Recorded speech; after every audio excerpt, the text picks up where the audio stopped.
Hi, my name's Raylene. I'm a welder, been one most of my life.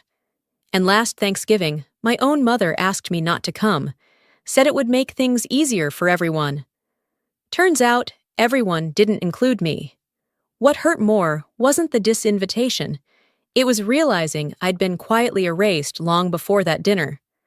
My sister called herself an only child, while I was still paying her law school tuition. They sat around a table I helped keep standing, and acted like I never existed. How do you stay silent when your silence is the only thing they've ever thanked you for? And what happens when you stop paying? To be forgotten? The call came in right after lunch. I had just finished rinsing my thermos at the back sink of the shop when my phone buzzed with a name I hadn't seen all week.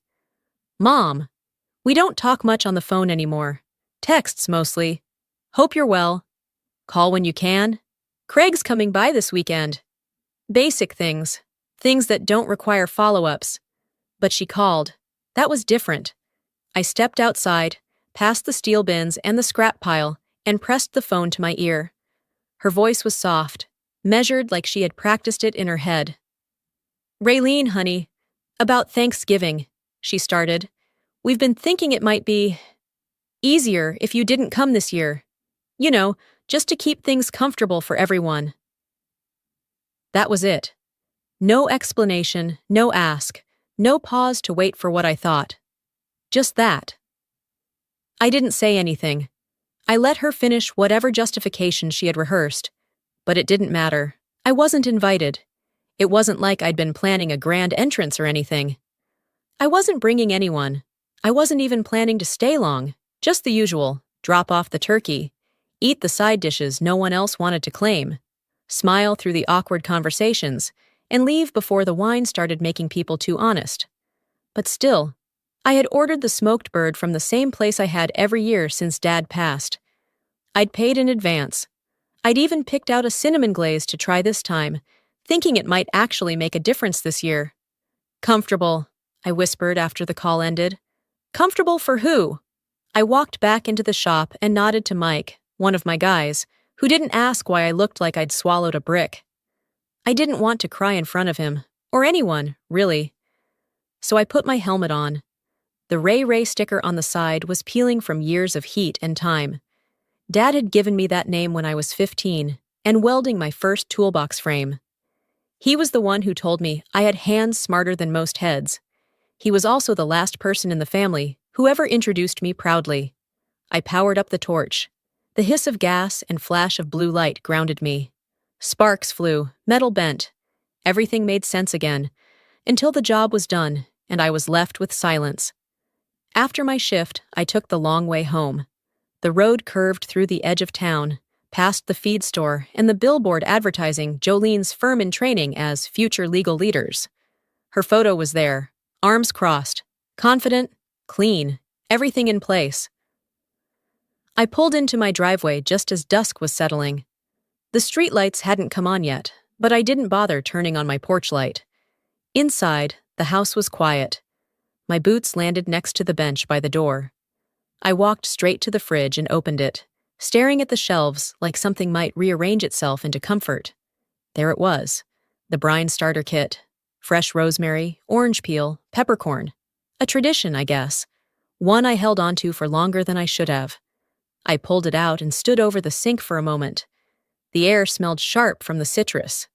Clean. Hopeful. I held the bag a second longer, then dropped it straight into the trash. I didn't cry. I thought maybe I would, but it didn't come. Instead, I checked the family group chat. My name hadn't been mentioned once that day.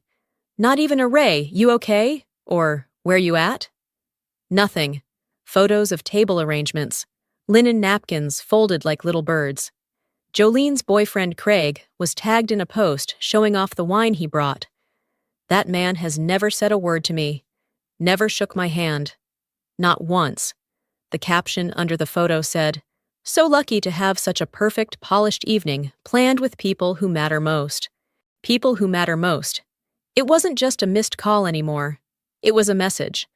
I thought about texting Mom back. Just a single line. Thank you for the clarity. But I didn't. I didn't go to the garage either. Not yet. I sat at the kitchen table, lights off, shadows long and quiet around me. Through the garage door's small window, I could see the blue glow of my torch setup. I had a job lined up tomorrow, a gate repair for a family that probably didn't know the first thing about a welding torch, but still paid on time and said thank you. I sat there for a while, hands folded, breathing slow. Then I whispered it to the dark. So this is who I am to them. I didn't sleep that night. I lay on the couch, fully clothed, eyes open in the dark. The hum from the fridge was louder than usual, and every time the heat kicked on, it startled me.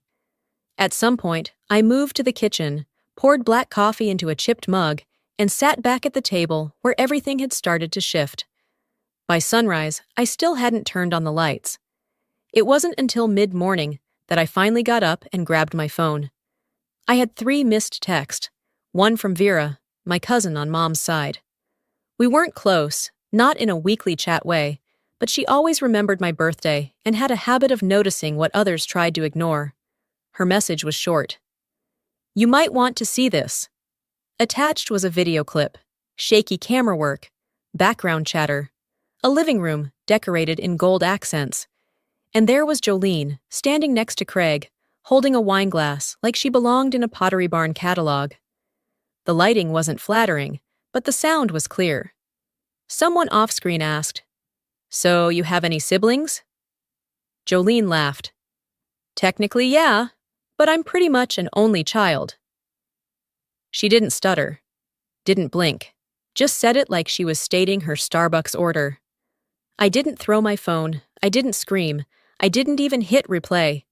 I just stood there, still holding the mug, now cold in my hand, and looked out the window. That line, it wasn't the first betrayal, but it was the most honest, because it proved something I'd been trying not to believe for years. It wasn't just that they forgot me, it's that they meant to. Later that afternoon, I stopped at the gas station on my way to the hardware supply store. I had to pick up a new grinder wheel and a box of gloves. I wasn't planning to go inside, but I needed caffeine. The coffee machine was busted, so I grabbed a bottled one from the fridge near the register. That's when I saw the newspaper. It was sitting right there by the cash wrap, folded open to the community section. The headline read, "Celebrating Local Success. The Madison family hosts Thanksgiving in Tulsa." There was a full-color photo. Jolene in the center, Craig standing just behind her, with his hand resting on her shoulder. Mom and Dad on either side of them, dressed like they were auditioning for a catalog spread. Their house looked cleaner than I remembered it. It was the house I was still helping pay for. My name wasn't in the article, not in the caption, not even as a passing mention. I stared at it for a few seconds longer than I should have. The cashier asked if I needed anything else, and I shook my head. My voice wouldn't have worked even if I'd tried. Back at the shop, I kept to myself. Mike could tell I wasn't in the mood, and to his credit, he didn't push. We had a couple minor repairs that day, hinges on a metal gate, a custom trailer hitch, nothing that required too much brain power. I took the bathroom break mid-afternoon. That's when I remembered it. The conversation from months ago. One of the rare times Jolene and I were alone, just the two of us. I had said, "You can joke all you want, call me Metal Mouth, or Scrap Queen to your friends. I don't care, just don't ever say you're an only child. That's the one thing I ask." She'd nodded. Not a word of argument. No roll of her eyes. Just nodded and moved on. And now here we were. I rinsed the grease off my fingers, stared at my reflection in the mirror. I looked tired, but not broken. Worn, but not soft. That night, I went through my phone and turned off the tuition payment reminders. All of them. The email notices from Jolene's school. The calendar pop-ups. I deleted the recurring grocery order I used to send to Mom's place every year. A gesture, I thought, that meant something. I opened my laptop and started printing. Not to start a fight, not to prove a point, just to document the things I knew they'd pretend didn't happen.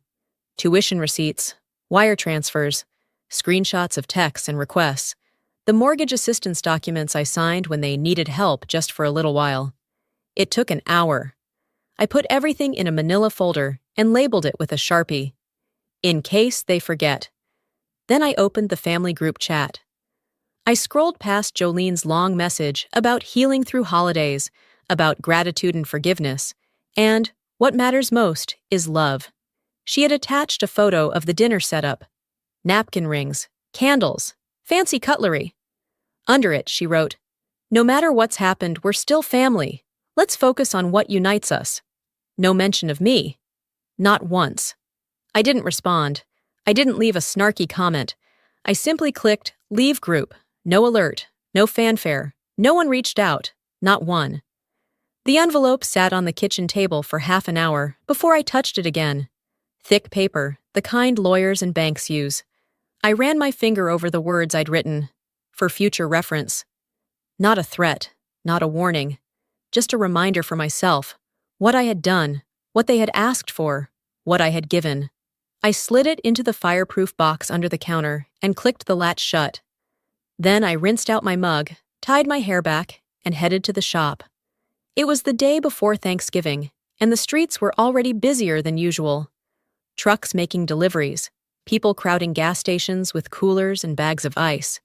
It had rained early in the morning, so the pavement still shimmered in patches where the sun hadn't dried it yet. Inside the shop, Mike and I were finishing up the last 2 jobs before we closed for the long weekend. He worked quietly. I appreciated that. Every now and then, he'd glance at me, like he wanted to ask if I was okay. But he didn't. That kind of silence is its own kind of loyalty. Just before lunch, my phone buzzed. It was an email from Jolene. Subject line, tuition reminder. Message, "Hey, just making sure you've got the next school payment scheduled. It's due by decount, too. Thanks." No greeting, no context, no question about my day, my work, my life. Just, thanks. I scrolled through old emails, 3 years' worth. They were all the same, short, directive, unsigned like I was a bank, not a sister. Never once a thank you that wasn't tied to a due date. I closed the inbox and slid my phone face down on the counter. Later that day, back at home, I pulled out the folder with the mortgage statements. The ones from the house. The one they'd be gathering in tomorrow without me. That house was in Jolene's name. That part was true. We'd done it that way because she had better credit, better standing when Dad got sick. But the payments? The upkeep? The property taxes that had almost gotten them evicted 2 years ago? That was all me. I looked at a framed photo by the front door. One from a 4th of July, long ago. Everyone was there. I was there. We looked like a family. Now, the only time my name came up was when a bill was due. I placed the mortgage papers next to the tuition records. And then I remembered something else. After locking up for the night, I stopped by the grocery store for a last-minute supply pickup. In the frozen foods aisle, I spotted my father. Not in person, not literally, but his voice. He was on the phone, walking down another aisle, talking louder than he realized. I moved closer, not meaning to eavesdrop, but unable to stop myself. "I just think we need to be careful," he said. "Raylene's always been, well, sensitive. It's not like she doesn't help, but let's be honest. She's not exactly part of Craig's world." A pause. "I mean, come on. She's a welder. She wouldn't understand." That line, those 5 words, settled in me like iron dropped in water. She wouldn't understand. As if my work made me incapable of grasping anything that wasn't covered in soot or wrapped in steel. As if the cost of being useful was being invisible. I drove home in silence, parked in the back, and didn't bother turning on the porch light again. It didn't feel like mine anyway. Inside, I changed into my old workshop hoodie and pulled out my laptop. I backed up everything, bank records, invoices, loan cosign papers, onto a USB drive. I labeled folders by year. I added date stamps to every screenshot, 17 tuition payments, 48 months of mortgage coverage, several direct deposits to my parents' account labeled for groceries and for taxes. All of it organized, time-stamped, irrefutable. I didn't do it because I was planning to use it. I did it because I finally understood I had to stop pretending it didn't matter. Some families say thank you, some just expect it again. When I finished, I pulled out a clean envelope, placed the USB inside, and sealed it. In permanent marker, I wrote, "For future reference, Isnias." Then, I put it next to the plaque I got when I finished my apprenticeship, before Jolene even started college. The irony didn't feel poetic, it just felt true. I didn't sleep in that morning, not because I had anything pressing to do, but because my body no longer knew what rest was supposed to feel like. The air inside the house was cold and still. I kept the curtains drawn, not to hide, but to keep the world at arm's length for a little while longer. Thanksgiving had always felt more like an obligation than a celebration, but this year, it felt like a statement, a confirmation. The dinner table was set across town in the same house I'd helped save more than once, and my name wouldn't be spoken over mashed potatoes or beneath fake laughter. I heated up leftover chili and sat on the couch with a blanket over my knees. I didn't bother with music or TV. The silence suited me better. At 10:42 a.m., my phone buzzed. The text came from Mom, but the message, it wasn't meant for me. "Let's keep it polished tonight. Don't worry about Raylene showing up. I told her it's for the best." There was no accidental about it. Not really. She might have hit the wrong contact, but the contents were perfectly deliberate. No apology, no softness, just a reassurance that I'd been erased properly. I stared at the screen long enough for the light to fade back to black. Not one part of me felt surprised. Not anymore. I set the phone on the table, face up. No need to hide from it now. By noon, the sounds outside began to shift. Car doors opening, laughter carrying over fences. Somewhere, a football game played on someone else's TV. I didn't mind being still. I didn't miss the noise. At 1:08 p.m., I got a message from Vera. She didn't say hello, didn't dance around it, just sent a video clip with no caption. She knew better than to sugarcoat. In the clip, Jolene stood in someone's living room, glass in hand, perfectly lit by fairy lights strung around the ceiling. Craig was next to her, nodding like he'd heard the story before. A woman's voice, off-screen, asked the question. "So, do you have any siblings?" Jolene smiled. "Well, I guess I'm technically not an only child, but in the ways that matter, yeah." It was said with the same tone you'd use to talk about bad weather. Mildly inconvenient. Out of your control. I watched it once. Then again. I didn't forward it. Didn't screen record. I just saved it and placed the phone screen down again. She said it like I'd never existed. And maybe, in her mind, I hadn't. Not in any version that fit the story she liked to tell. At 2:30, I joined a scheduled Zoom call with the Oklahoma Welding Women's Guild. I'd nearly forgotten I'd accepted the invite last month. They were honoring me with an award. Something small but kind. Blue Collar Excellence, Trailblazer Award.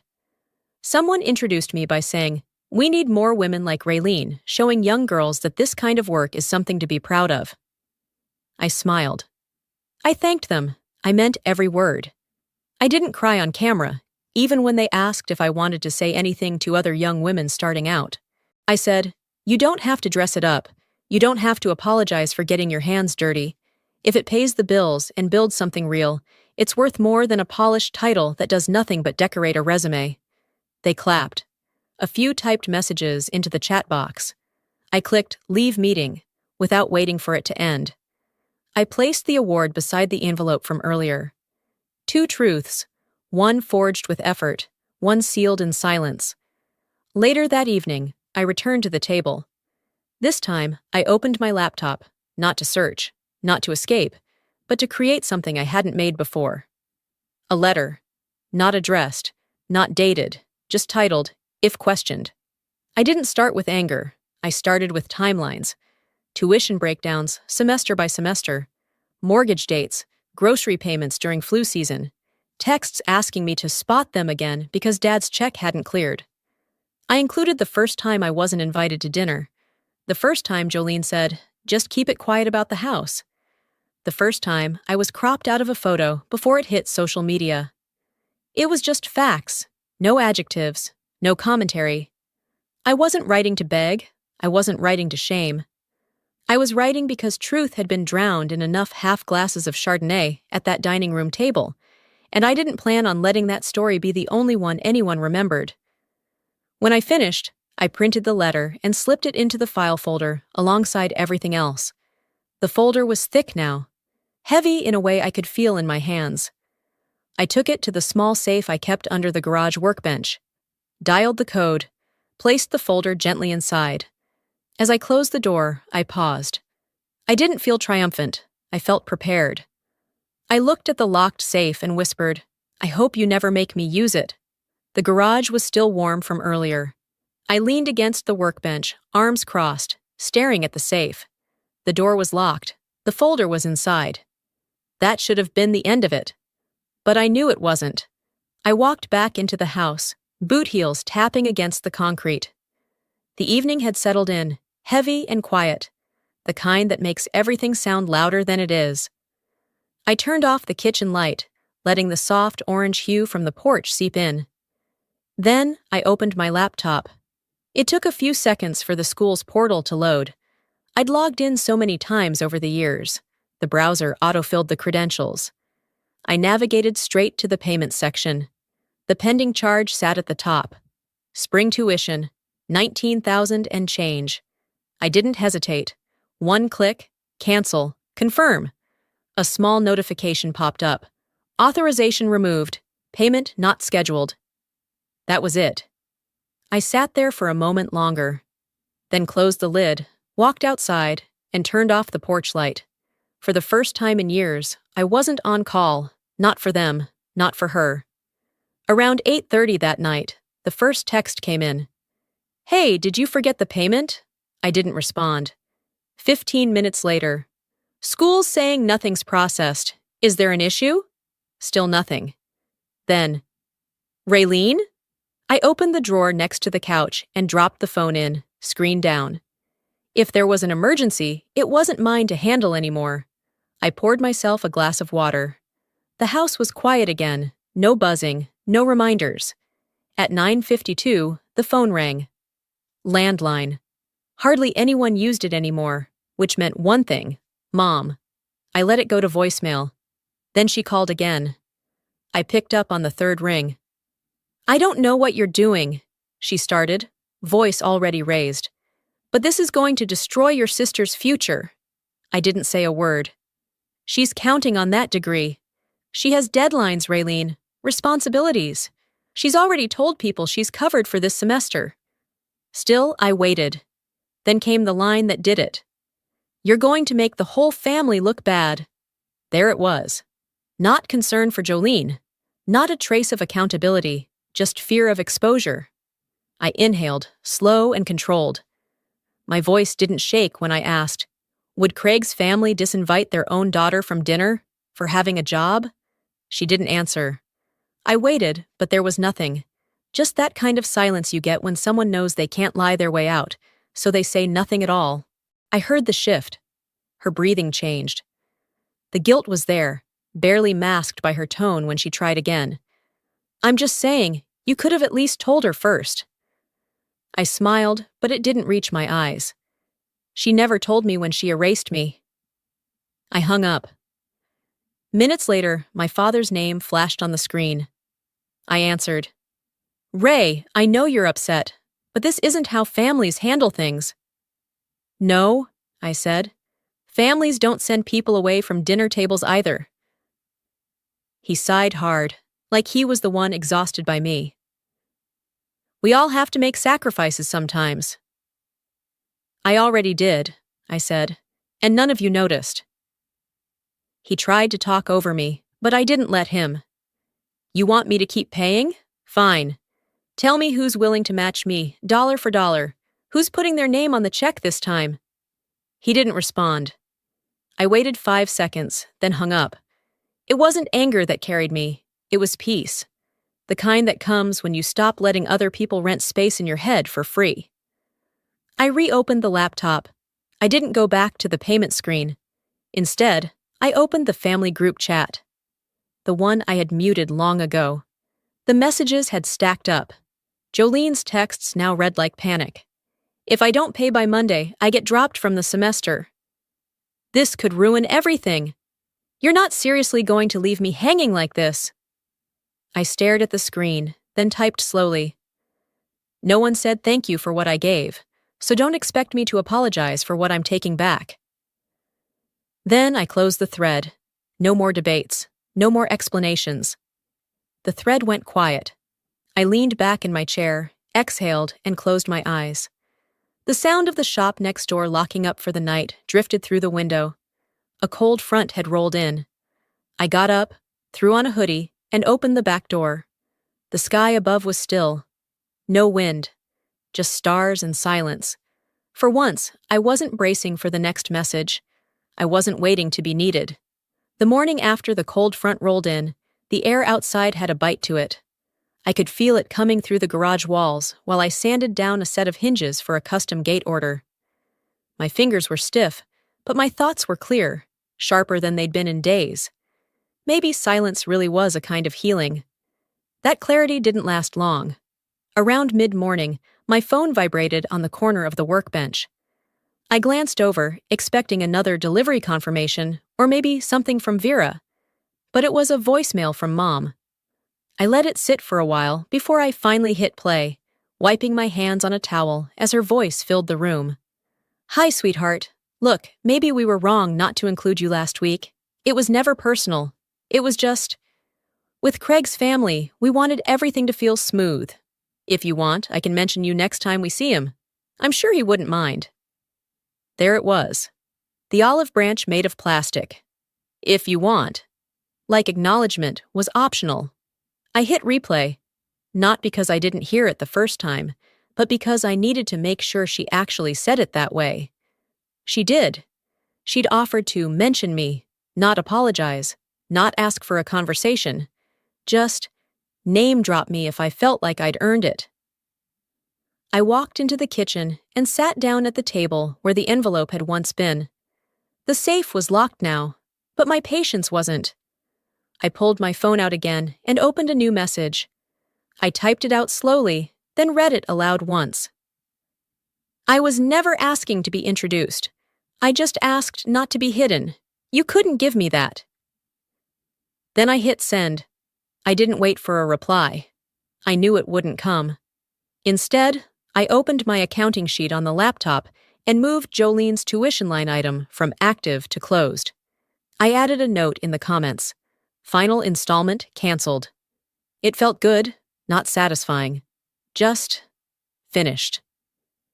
That night, I was halfway through reheating some leftover chicken when the phone rang again. This time, it was Jolene. I hesitated before answering. The last time we spoke, she was still pretending this wasn't happening. Ray, she said, breathless like she'd run somewhere. I don't know what you're doing, but I've already applied for 3 externships. They're assuming I'm finishing this semester. If I get dropped, I lose all of it. Her voice wasn't angry. It cracked around the edges. I'm not trying to fight, she added quickly. I need this. You know how much I've put into it. I sat there, holding the phone to my ear, letting the silence stretch out. Then I spoke. If I wasn't good enough to sit at the table with them, my money shouldn't be either. She didn't respond. It's not revenge, I said quietly. It's a refund. I hung up. No yelling, no drama. Just a final line. I stood at the counter, watching the microwave tick down the last 30 seconds on my dinner. The plastic cover spun slowly. I didn't even care if the food was warm. I ate quickly, alone. Then, I put my plate in the sink and walked to the garage. The air smelled like cold metal and scorched wood. I took a deep breath, tied on my apron, and pulled on my gloves. I needed to make something, not to prove a point, just to let my hands do the talking. I grabbed some scrap tubing and a small square of steel. I welded together a table frame, uneven on purpose. 1 chair, just one. Then I painted the chair gold. Not a flashy, clean gold. A muted, almost tarnished finish, that looked better in low light. And once it dried, I burned it, just enough to crack the surface. I didn't smooth it out. I didn't fix the balance. On the base, I welded 3 words. No seat saved. It wasn't art for them. It was truth for me. I took a photo of the sculpture the next morning, just as the sun started to break through the frost on the windows. I posted it on my account. No caption, no hashtags, no location. By noon, it had been shared nearly 200 times. People were tagging friends, sharing their own stories in the comments. She built the table. They didn't even give her a chair. This hit me harder than I expected. Some families don't need to be fixed. They need to be left behind. I didn't respond to any of them. But I saw that Jolene had liked the post. That was all the confirmation I needed. She'd seen it. She knew. By Sunday afternoon, the wind had picked up across Tulsa. The sky was a flat gray, the kind that sits on your shoulders like a warning. I just finished cleaning the welding tips and sweeping the garage when Vera called. She never calls. Ever. All she said was, "Check your email." I dried my hands, opened my inbox, and found a subject line waiting for me. Forwarded message. Madison Family Dinner. Attached was a screenshot of an invitation, photos of the floral arrangements, and a long email thread. My sister's careful planning, her tone saccharine, all punctuated with phrases like, "Let's make this flawless," and "Craig's parents are very detail-oriented." Below, it was Vera's message. "They should see the whole picture, don't you think?" There wasn't a question in her voice when we spoke next. It was already decided. By 5 o'clock, an email titled "Family Integrity Full Picture" had hit half a dozen inboxes with a timed send feature. I didn't ask how she got their addresses. I didn't need to know. Inside that email were PDFs of every tuition payment I'd ever made on Jolene's behalf. Mortgage documentation tied to the house where the dinner was being hosted.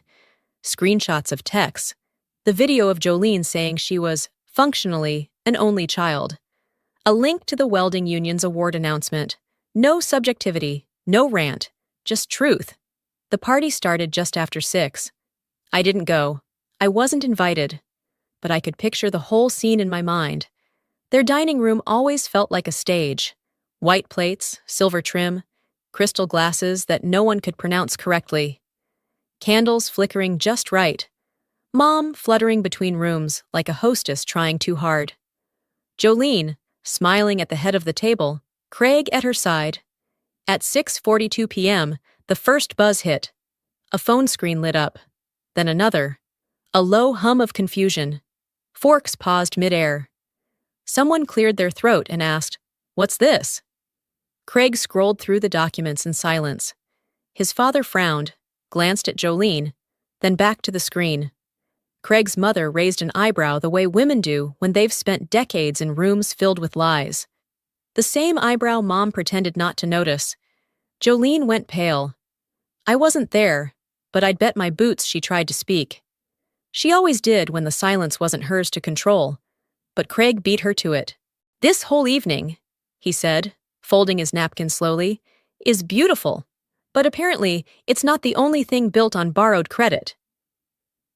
He stood, thanked everyone for the meal, and left. Just like that. No shouting, no dramatic exits. That was the part Jolene never understood. Not all storms make noise. Hours later, while I was fixing a loose hinge on the back gate under the yellow shop light, Vera texted me again. "Local bloggers picked it up, it's spreading." I didn't ask which blogger. I just wiped the sweat from my brow and kept working. The post came out around midnight. The welder behind the law degree, a Thanksgiving story. It was well written, fair, not clickbait. It talked about sacrifice, the invisible backbone of family success, and how some people build legacy in silence, while others build status on top of it. I didn't comment, didn't share, but I did post one more photo. It was the sculpture again, no seat saved, now displayed in the corner of my shop, next to the union plaque and a box of spare bolts. This time, I added a caption. "If you don't invite the builder, don't sit at their table." The post went viral within hours. It didn't matter anymore. The damage, if you want to call it that, had been done. Jolene's externship coordinator emailed a polite request for clarification about her academic funding. The firm where she hoped to intern had paused all communication, citing character alignment reviews. Our parents, to their credit, stopped trying to spin it. Maybe even they couldn't talk their way around hard numbers and undeniable timestamps. By sunrise, I had a few hundred new followers, women from every state, mostly welders, pipe fitters, mechanics, and mothers who wrote things like, "My sister took the credit.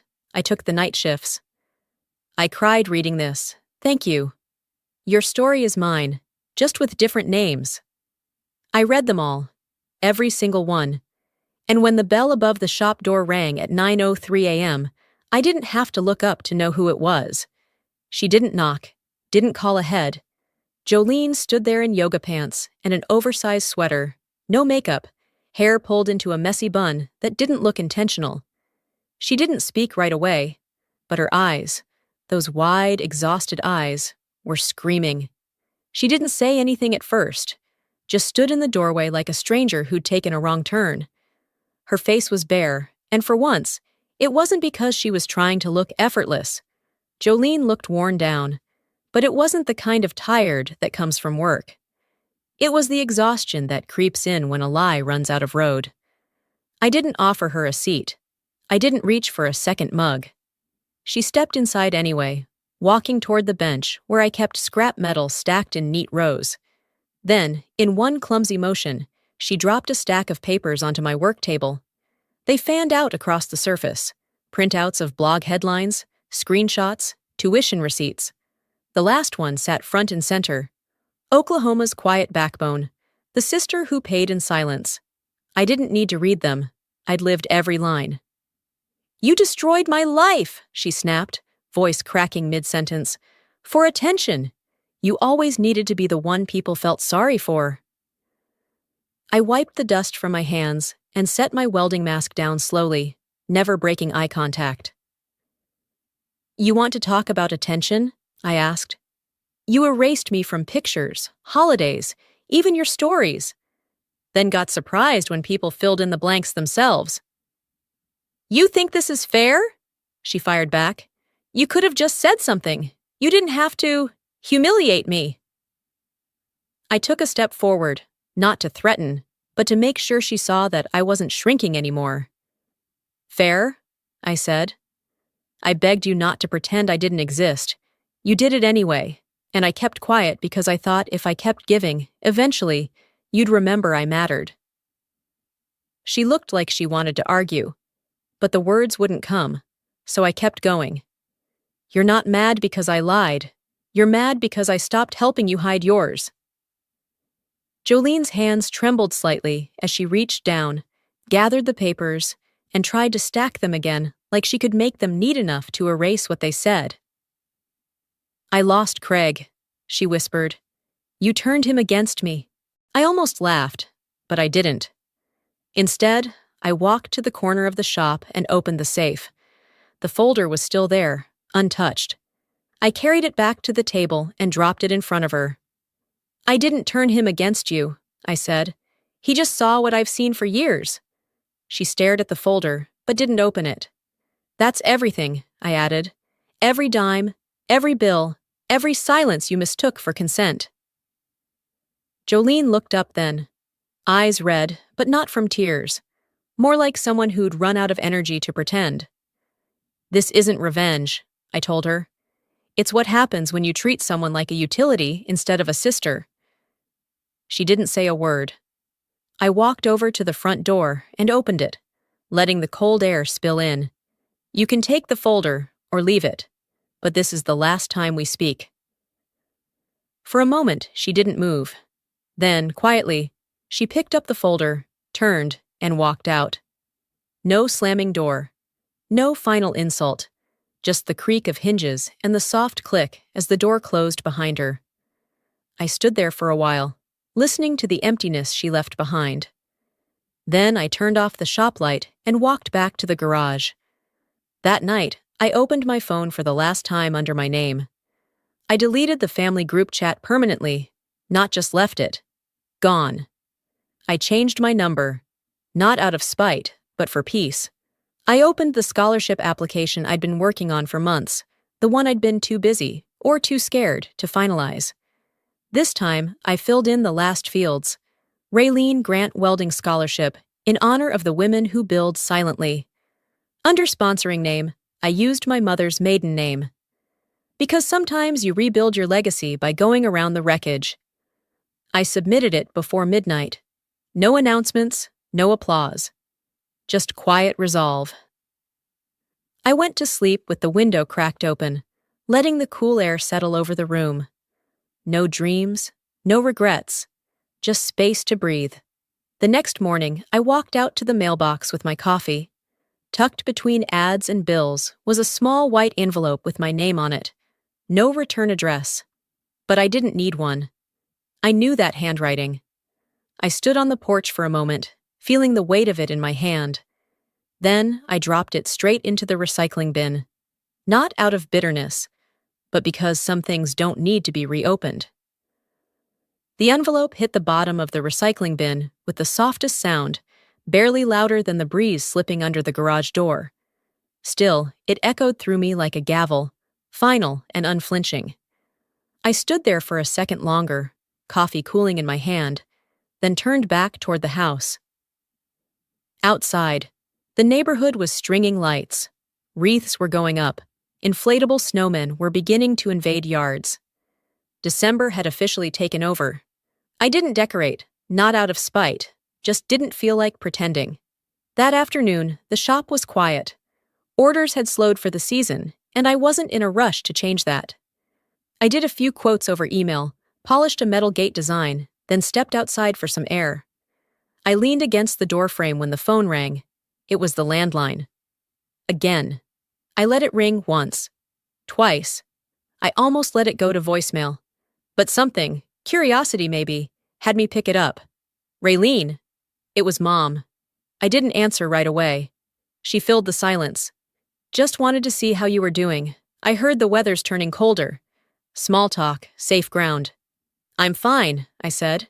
She hesitated. I could hear her swallow. Then, your sister isn't doing well.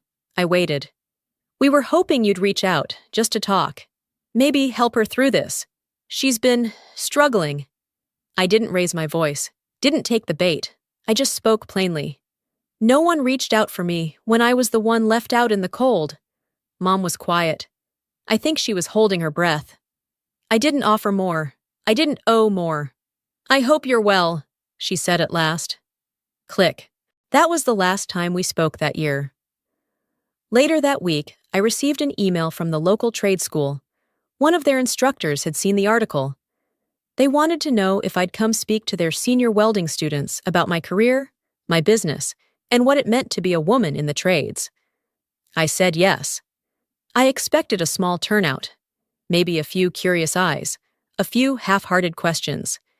Instead, I walked into a packed multi-purpose room. Folding chairs filled, some folks standing in the back. Students, instructors, a few parents, mostly working-class folks. You could see it in their boots, their calloused hands, the way they sat forward when I started to talk. I didn't share gossip. I didn't trash my family. I shared what I'd built. I talked about the first time I burned through a weld and kept going, about the old Ford pickup I'd helped rebuild in high school, the one I drove until it rattled itself into retirement, about choosing a path that didn't come with fanfare or holiday cards, but one that fed me, clothed me, and kept the lights on when everyone else pretended not to notice I was there. When I finished, the room stood in applause. A woman around my age approached me, eyes damp but steady. "You remind me of my daughter," she said. "She thinks she has to fit into a mold to be loved." I smiled. Then maybe the mold's the problem, not her. Afterward, I sat in my truck with the heater blowing on my boots and stared at the building. I thought about how many times I'd waited for someone to see me, really see me. Turns out all I needed was to stand still long enough for the dust to settle and realize I wasn't invisible. I was just facing the wrong direction. That night, I ate dinner alone at the table I'd built myself. Heavy cedar, solid legs, no fancy finish. Just honest wood. No centerpiece, no cloth napkins. Just a bowl of stew, a chunk of bread, and a cup of cider still warm from the stove. The chair across from me was empty. But it didn't ache. I didn't miss the noise, or the performance. I looked at that chair, and I knew. If anyone ever wanted to sit there again, they'd have to bring more than their appetite. They'd have to bring their honesty, their presence, their ability to see someone beyond what's convenient. Because I wasn't waiting anymore. I was never asking for a seat. I was building the table.